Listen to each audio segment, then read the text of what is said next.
Very good morning seventh class. बेटा I think आप सबके पास अब कोर्स अवेलेबल है। हम लोग का फर्स्ट चैप्टर कंप्लीट हो चुका था, फिर भी मैं दोबारा स्टार्ट कर रही हूँ क्योंकि रिक्वेस्ट है कुछ बच्चों की मैम स्टार्टिंग का आपके पास नहीं है।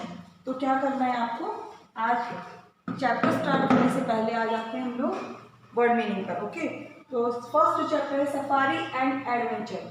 अच्छा ये बताइए, सफारी गाड़ी में कौन कौन बैठा है? सुना है सफारी? सफारी आप लोग अच्छे से जानते होंगे, गाड़ी का नाम है सफारी।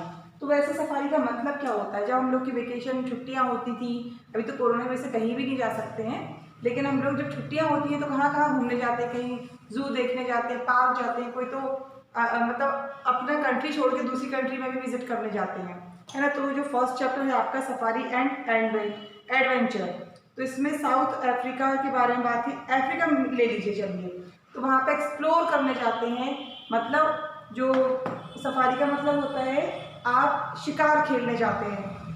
जब पहले, अब तो नहीं है ऐसा, आज का टाइम जो है बदल गया है। हम लोग कोई भी जानवर को नहीं मार सकते, लेकिन आपने सुना होगा कोई हिरन को मारते हैं, हाथी को भी मार देते हैं। तो जो एक्सप्लोर करते थे, मतलब ये सफारी एंड एडवेंचर के नाम से फेमस है। तो इसमें हम लोग डिटेल में जाएंगे तब पता चलेगा 5 थिंग्स क्या है, 5 पॉइंट्स क्या है, या 5 जो एनिमल्स हैं उन किन किन को, मतलब जो डेंजर है।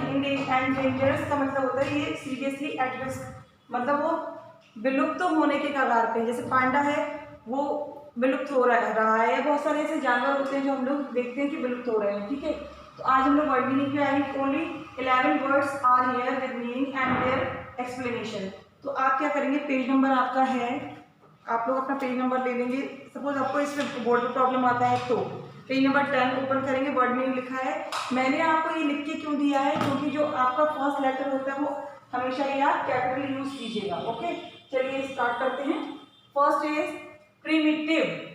आपका जो फर्स्ट वर्ड है वो है आपका प्रीमिटिव। ये एक एडजेक्टिव है जिसका मीनिंग निकालेंगे तो मतलब पता चलेगा एनसीएंट मीन्स वेरी सिंपल, या फिर नॉट वेरी डेवलप्ड, या फिर हम लोग कह सकते हैं वेरी अर्ली स्टेज। दो तरह से आपके ये मीनिंग। प्रीमिटिव का मतलब होता है एंशिएंट, मतलब प्राचीन, पुराने जमाने का। तो पुराने जमाने से मतलब दो तरह से ले सकते हैं, अर्ली स्टेज के अलावा सिंपल। सिंपल क्योंकि पहले हम लोग का टेक्नोलॉजी इतनी ज्यादा नहीं थी, तो सिंपल या फिर बहुत ज्यादा डेवलप नहीं। कैनोटेशंस, मतलब ये नाउन है कैनोटेशन। ओवरटोन, जैसे सपोज हम लोग क्या करते हैं, कोई आइडिया बताते हैं, बेटा ऐसी बात, फिर उसको एक्सप्लेन करने के लिए दूसरी बात, यानी कि an idea expressed by a word in addition to its main meaning. Suppose बेटा ये पेन, ये मार्कर है, ये बिल्कुल पेन जैसा चलता है, तो हमने क्या, ये मार्कर है, इसको एक और आइडिया में जोड़ दिया कि बिल्कुल ये पेन जैसा यूज करते हैं बोर्ड पे, क्योंकि हम लोग कॉपी में लिखते हैं तो हम लोग की जो पॉइंट होती है वो छोटी होनी चाहिए, पतली से लिखा होना चाहिए, लेकिन हम लोग जो बोर्ड पे लिखते हैं तो मार्कर का यूज करते हैं। तो कैनोटेशन का मतलब क्या हो गया, ओवरटोन एक आइडिया होता है, एक्सप्रेस किया जाता है एक वर्ड के थ्रू, जो कि मेन मीनिंग को समझाने के लिए, उसमें एक्सप्लेन करने के लिए ऐड किया जाता है। थर्ड है आपका परपोर्टेड, जो कि एक वर्ब है। रेप्यूटेड क्या होता है इसका मतलब, जो चीज नहीं भी होती है उसका आभास देना। सपोज मैं ऐसा कहूँ बेटा ऐसा होने वाला है, फिर आपको एक्सप्लेन भी करती रहूं जबकि वो ऐसा कुछ है नहीं। तो to give the impression of being something और of having done something when this is may not be true, मतलब जो सच नहीं है।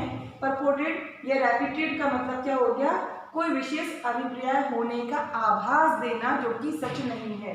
एनकाउंटर आपने बहुत ही अच्छे से सुना होगा, फेस टू फेस, जिसका मतलब होता है ये वर्ब भी होता है, एक नाउन भी होता है। नाउन कैसे, अगर इवेंट कहा जाए या फिर ये घटना कही जाए, मुठभेड़ सुना होगा, तो ये अनएक्सपेक्टेड अनप्लीजेंट मीटिंग हो सकती है, तो वो एनकाउंटर क्या हो गया, एक नाउन भी होता है और वर्ब।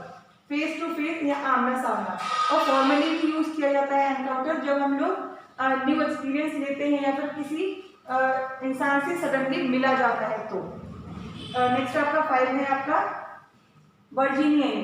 वर्जीनियन का मतलब क्या हो गया, रैपिडली ग्रोइंग, मतलब वो फ्लोरिश जो होता है या बहुत स्पीडली वो बहुत ग्रो करता है। अपलिफ्टमेंट एक वर्ब है, यही वर्ब है अपलिफ्टमेंट, मतलब जो इम्प्रूवमेंट आता है। सपोज आप किसी की पर्सनैलिटी में, मॉरल वैल्यूज में, या फिर किसी की लाइफ स्टाइल में जो इम्प्रूवमेंट आता है वो अपलिफ्टमेंट कहलाता है। अपलिफ्टमेंट क्या है, एक वर्ब है। पैथेटिक एडजेक्टिव है एक, पिटीफुल जिसे कहते हैं, और फॉर्मल में भी यूज किया जाता है पिटीफुल, मतलब जैसे वेरी बैड बोलना है, जैसे आपने बहुत रफली काम किया है तो आपको क्या बोल देंगे, पिटीफुल। तो वो क्या फॉर्मली यूज किया है, लेकिन पैथेटिक वैसे एक एडवर्ब है जो जिसका मतलब होता है पैथेटिक मतलब होता है पिटीफुल। ओके, नेक्स्ट है आउटमोडेड। ये एक एडजेक्टिव है। आउटमोडेड का मतलब एडजेक्टिव क्या, ओल्ड फैशन, मतलब जो पुराना, अब जो फैशन में नहीं है, मतलब पुराना फैशन। नेक्स्ट है आपका 9th नंबर का इंडिकेशन। इंडिकेशन एक नाउन होता है। सपोज आपको मैं इंडिकेट कर रही हूँ ये मार्कर से, मैंने कहा ये 9th नंबर का आपका वर्ड है इंडिकेशन, तो ये साइन बता रही हूँ ना, साइन मेरे की। इंडिकेशन का मतलब होता है sign, something that shows something, something that shows something. Colonial भी एक एडजेक्टिव है, और मतलब कॉलोनियल आपने एसएसटी में पढ़ा होगा, औपनिवेशिक, जैसे एक कंट्री दूसरे कंट्री पर कब्जा कर लेती है और उसको रूल करती है, तो उसको कॉलोनियल बोलते हैं। फिर आपका नेक्स्ट है आपका एंडेंजर्ड। ये आपका एक वर्ब है। Seriously at risk of interdiction, मतलब एक फीलिंग होती है या सिचुएशन कह सकते हैं या कंडीशन कह सकते हैं, मतलब किसी जानवर हो या फिर कोई भी पौधा हो, पक्षी हो, इंसान, कोई भी, जैसे हम लोग डायनासोर के बारे में सुनते हैं तो विलुप्त हो चुका है, यानी कि एक्सटिंक्शन, लोप होना, ये एक नाउन है आपका। और एंडेंजर्ड आपका वर्ब है, मतलब सीरियसली एक रिस्क होता है वो विलुप्त होने के लिए। आई थिंक समझ आ गया होगा, और आपको ये नोट डाउन करना है अपनी नोटबुक में।